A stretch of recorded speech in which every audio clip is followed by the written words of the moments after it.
আজকের রেসিপিতে থাকবে মজাদার রসমালাই তৈরি। 2 কাপ গুঁড়া দুধের সাথে আমি নিয়ে নেব ছোট 1 চামচ বেকিং পাউডার। এটাকে ভালোভাবে মিক্সড করে 2টা ডিম এবং ঘি দিয়ে ভালোভাবে মাখিয়ে নেব।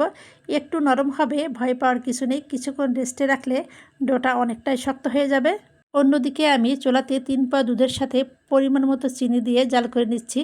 যতক্ষণ আমি মিষ্টিগুলো বানাবো ততক্ষণই দুধটা জাল হবে।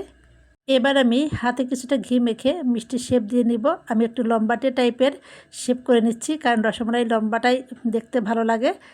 এখানে আমার প্রায় 1 কেজি মিষ্টি হয়েছিল। সবগুলো মিষ্টি বানানো শেষ। এখন আমি ফুটন্ত দুধের মধ্যে মিষ্টিগুলোকে ছেড়ে ঢাকনা দিয়ে ঢেকে দেব এবং কিছুক্ষণ পরপর আমি নেড়ে দেব আলতো করে।